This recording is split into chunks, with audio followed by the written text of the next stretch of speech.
vou pegar um gancho aí, até por uma questão, digamos assim, até de leve ignorância com relação ao tema, e que eu acho que muita gente deve também ter curiosidade, o que é ceratocone? Então, ceratocone é uma das doenças da córnea, que é a córnea é a parte, eu trouxe até meu ajudante aqui, meu modelinho, para vocês entenderem melhor. Então aqui o globo ocular no tamanho aumentado, a córnea é essa parte transparente da frente do olho.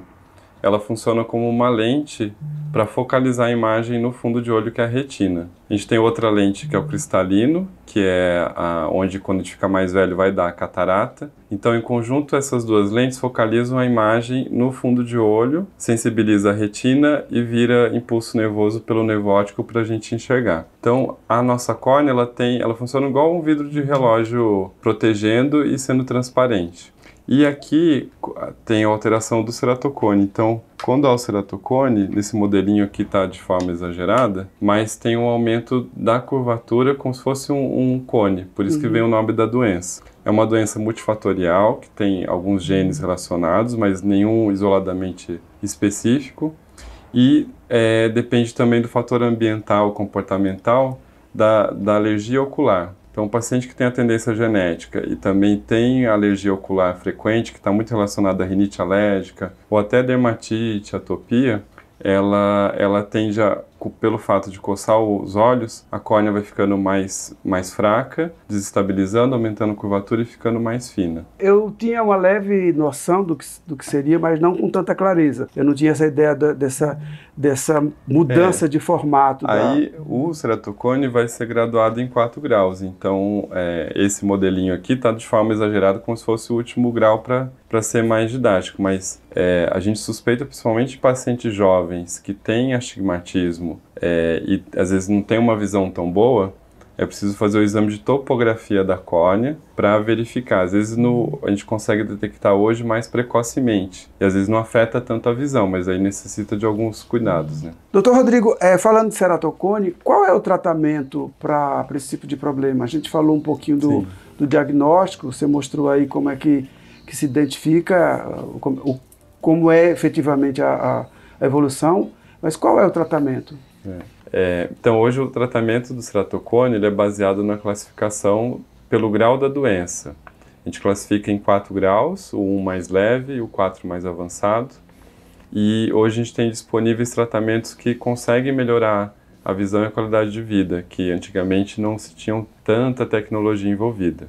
Então, hoje, para ser didático, né, mais simples, a gente divide o tratamento em 2 linhas, 2 caminhadas paralelas. Então, a questão da alergia ocular e evitar a progressão da doença. Então, avaliar a alergia, às vezes ter um tratamento integrado com o alergologista, com o otorrino, para ajudar a gente como oftalmologista a controlar a doença como um todo. Ver a questão ambiental, se o paciente tem carpete, cortina, que acumula pó e acaba intensificando a doença. E com os exames seriados, né, a cada 6 meses ou mais frequentes da topografia da curvatura da córnea, a gente vai acompanhando se houve piora da curvatura e piora do afinamento da córnea.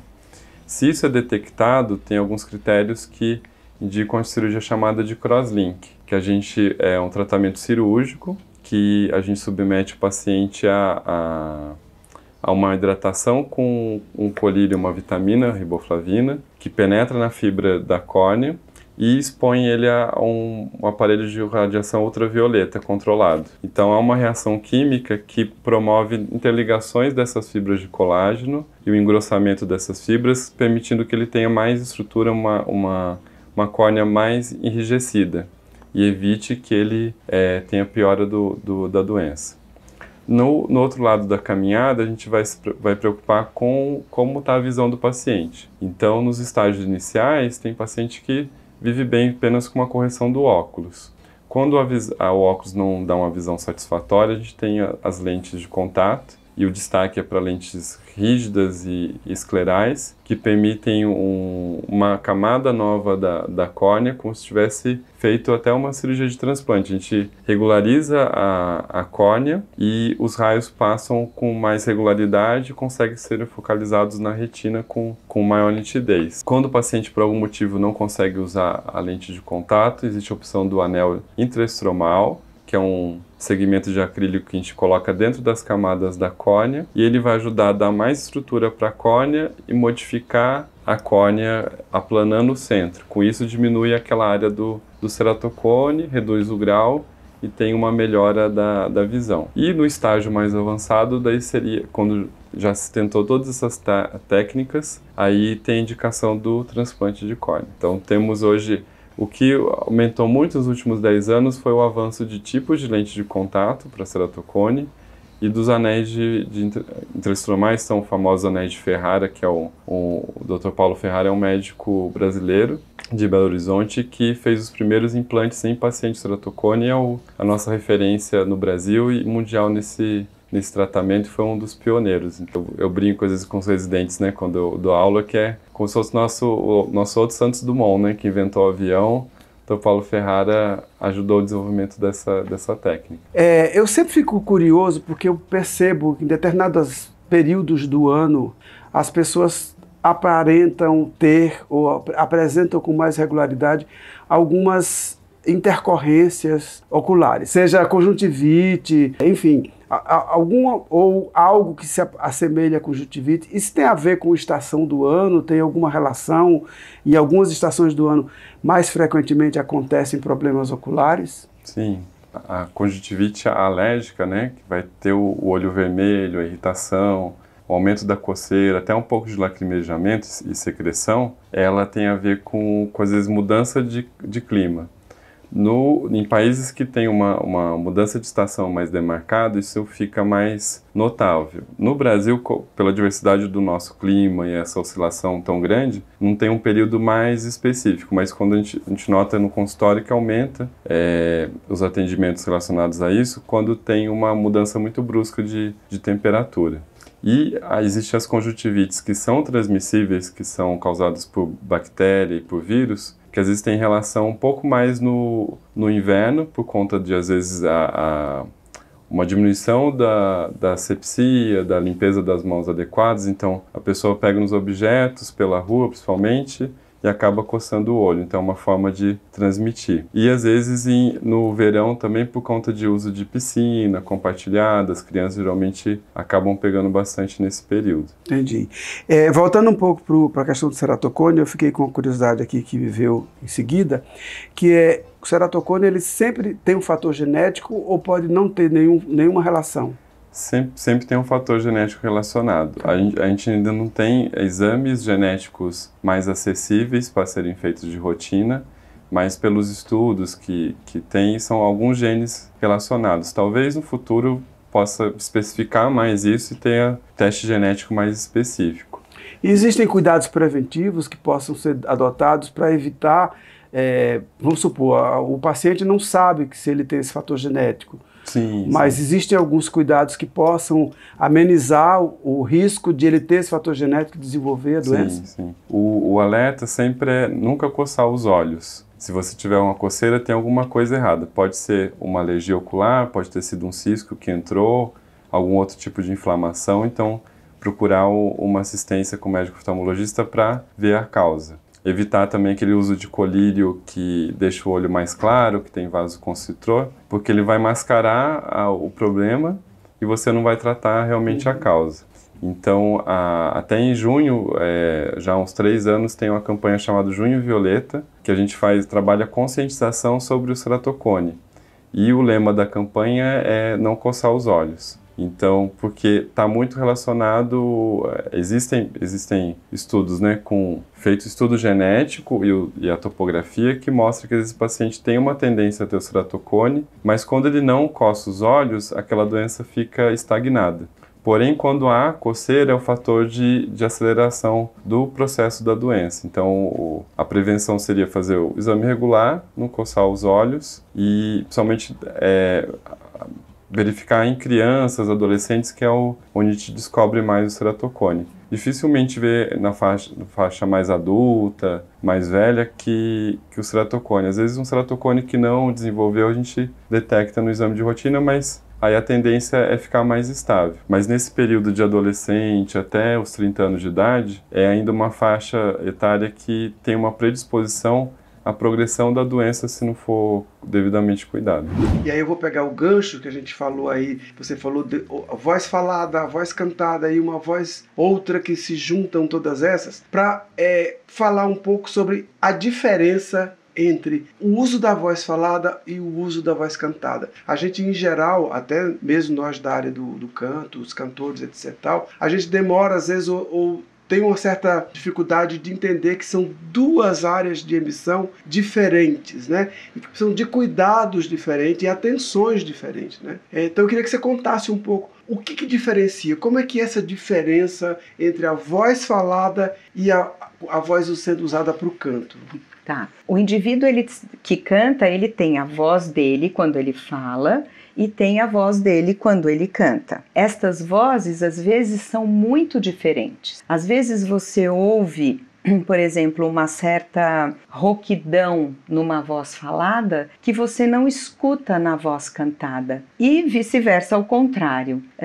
Quando a gente fala, a nossa fala acontece numa região da tessitura, né? A tessitura são as notas, as frequências em Hertz que o indivíduo tem. A gente tem dois aspectos importantes. A gente tem a extensão vocal, que é o mais grave que eu dou e o mais agudo que eu dou sem nenhuma qualidade, por exemplo. E a tessitura é aquilo, até o mais grave ou até o mais agudo que eu vou, mas com qualidade, com beleza. Poderíamos dizer que é a área de mais conforto. Isso, mas não só de mais conforto, mas de mais beleza mesmo da voz. Ou seja, é uma área em que você consegue emitir a voz cantada com mais precisão, com mais beleza. Isso. E que com conforto, junta tudo isso. Isso, você consegue fazer isso se sentindo à vontade. Sem grandes esforços. Isso, para fazer. Então, na voz falada, a gente vai usar só um pedacinho dessa tessitura, porque a gente faz inflexões quando fala, né? Então eu posso dizer para você: oi, Zé, a minha voz foi lá para um agudo. Nossa, puxa, tô tão triste hoje. A minha voz foi para um grave. Então, na voz falada, a gente tem essa variabilidade melódica e ela é muito importante. No teatro, no trabalho de locução, essa melodia que se coloca na voz, que a gente chama de expressividade vocal, ela é fundamental para que você traga o texto, porque senão o texto fica uma coisa sem graça, né? Uma coisa lida sem nenhuma emoção. E a emoção, ela precisa dessa expressividade. A gente sabe que na voz falada a gente vai usar um ajuste muscular que prioriza a atividade do músculo da prega vocal, que é um músculo muito importante. Mas quando a gente vai para o canto, a gente vai para notas mais agudas que vão exigir que a gente use um outro músculo que faz parte do conjunto de atividades para que a voz seja produzida, mas é um músculo que não é o músculo da prega vocal, é um músculo que a gente tem aqui fora, que a gente chama de cricotireoide, e esse músculo alonga a nossa prega vocal. Porque se a gente pensar nas cordas do violão, a gente tem um pouco a noção do que acontece com a nossa voz. Se a gente pensar no misão aqui do violão, aquele gordinho em cima, ele é mais grave e a corda é mais gordinha. O mizinho, que é a cordinha de baixo, também é um mi, mas é uma corda mais fininha. É isso que acontece com a nossa voz quando a gente produz sons graves ou sons agudos. Então, quando a gente tem um som grave, a nossa prega vocal vai estar mais gorduchinha, porque a gente tem menos ação desse músculo cricotireoide, que é o tensor da prega vocal. Quando a gente vai para os agudos, ele entra em ação.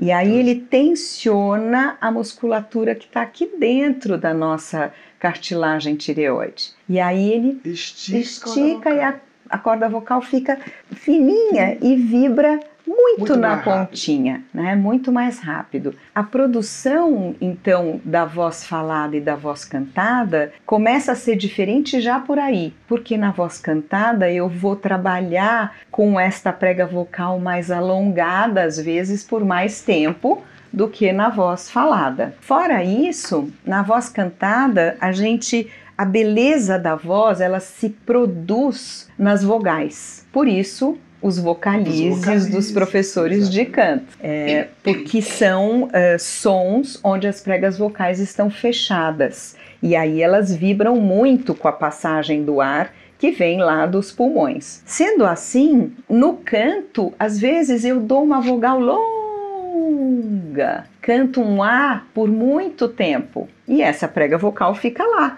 trabalhando, vibrando, fechadinha, e isso, lógico que gera um desgaste no tecido da mucosa, porque a prega vocal é um músculo e por cima desse músculo tem uma mucosa muito delicada e muito flexível, e é ela que faz a beleza da onda sonora. E, portanto, quando esse ar vem e provoca essa vibração nessa mucosa, é aí que a gente vai ter uma onda sonora sendo produzida. Se eu faço um A muito longo, ela vai ficar um tempão ali vibrando naquela frequência que eu estou dando a nota. E isso, lógico, é um atrito naquele tecido, diferentemente da voz falada, que tem uma duração menor das vogais, né? Então desgasta menos. Desgasta menos. Porém, a voz falada traz normal, natural, né? Sem ser a voz falada artística, a voz falada nossa de todo dia, traz muito da nossa personalidade. Então, se eu sou uma pessoa que falo muito desse jeito, por exemplo, que pode até parecer um pouco mais arrogante,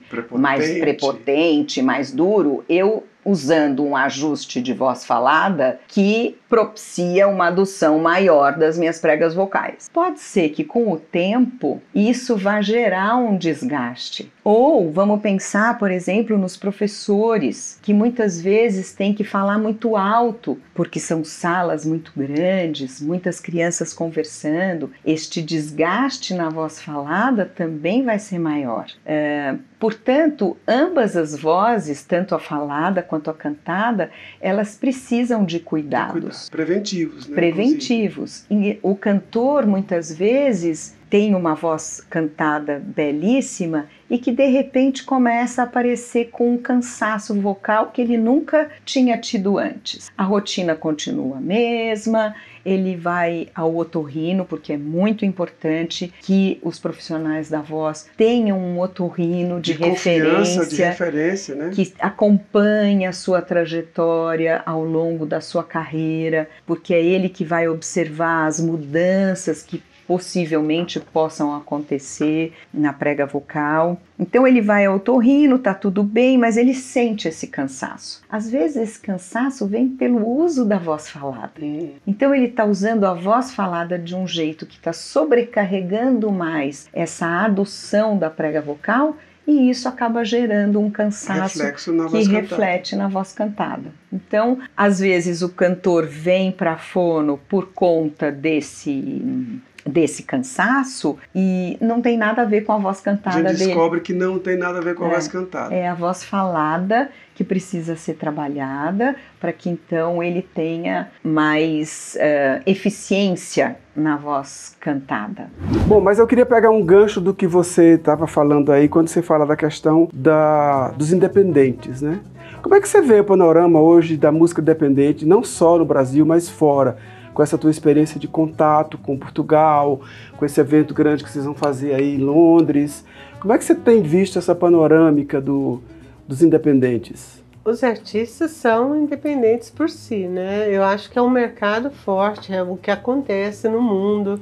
Nós temos, até aqui do Brasil, há uma estruturação em termos de muitos editais, que foi uma forma como o poder público encontrou administrativamente para fomentar a cultura, mas ainda há muito mais talento, não só aqui como fora, do que edital.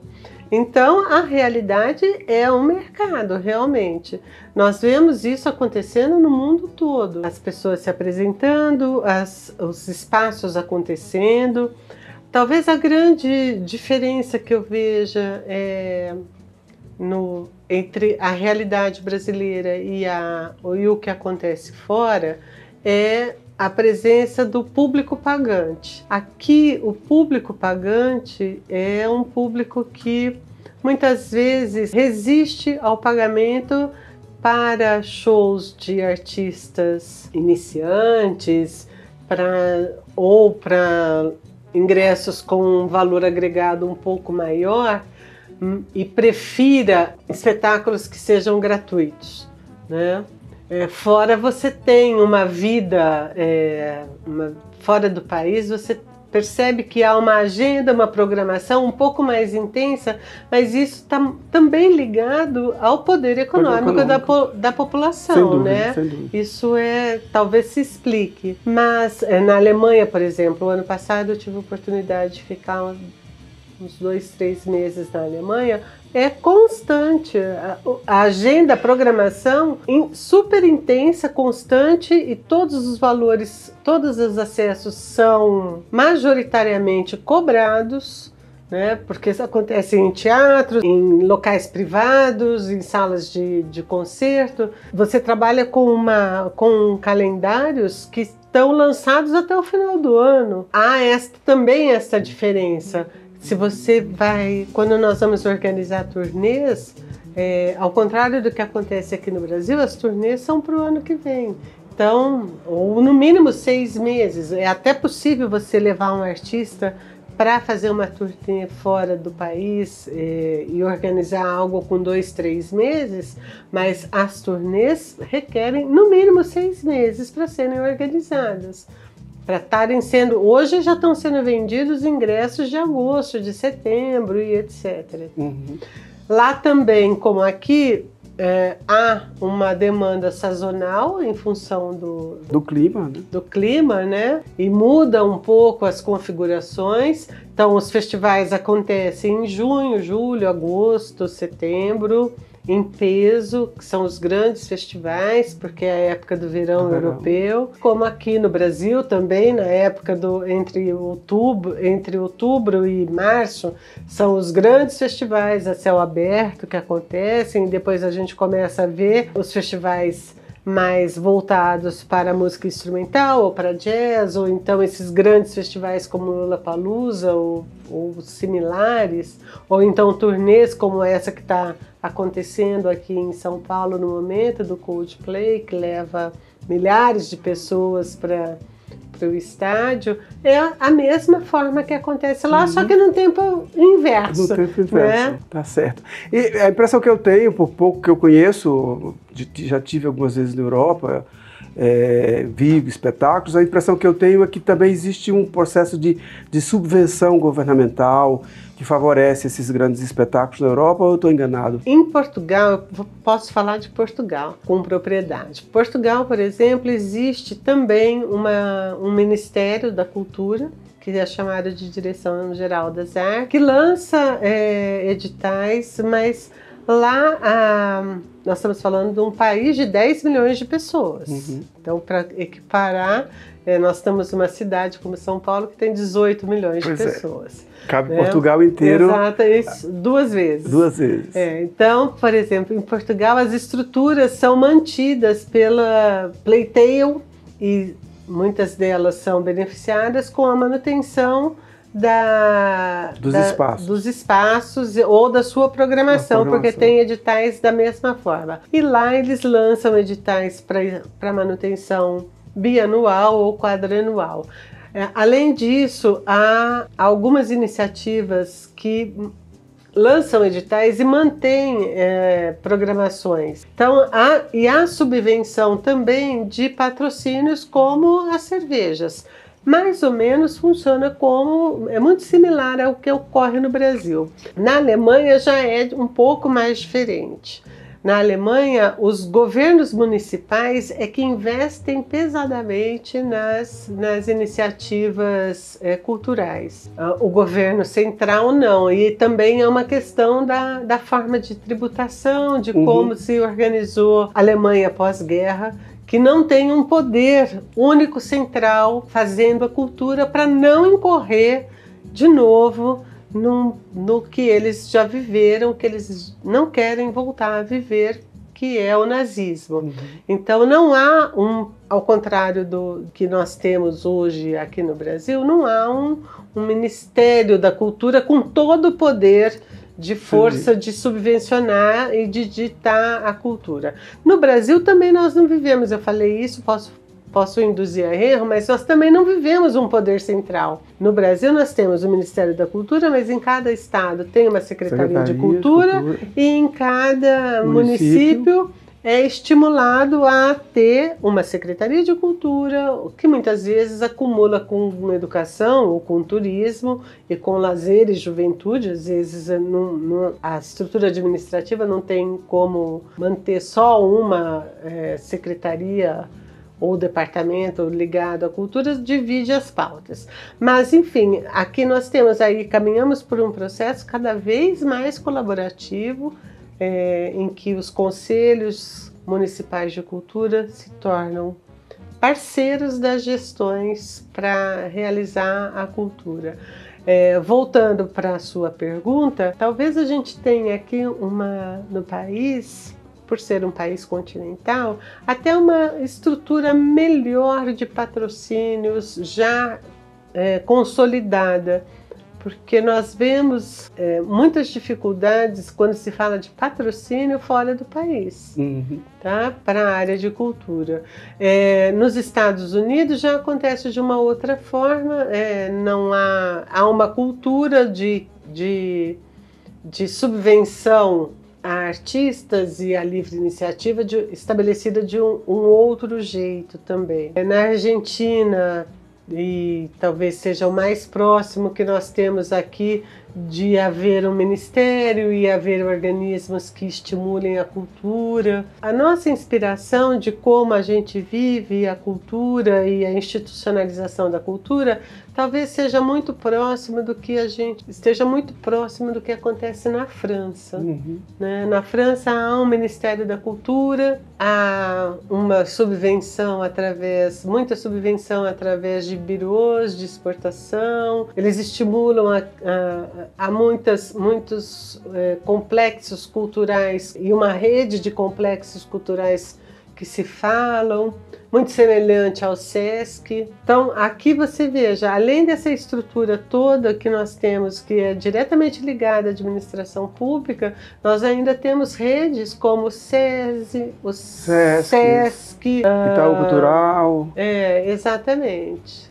Temos essas estruturas que funcionam e que acabam, não que elas dividam entre si essa responsabilidade, porque há responsabilidades intrínsecas do poder público, mas que acaba acontecendo isso no nosso país, como eu já disse. De dimensões continentais, né? De dimensões continentais, sobra talento e falta estruturação. Exato. E falta subvenção, né? Por quê? Porque nós somos um povo naturalmente criativo, naturalmente talentoso. Você pode ver que aonde nós vamos é uma questão de estar aberto para perceber a cultura, mas é uma explosão de alegria, uma explosão de cor, uma explosão de criatividade quando a gente percorre o Brasil, né? Com certeza.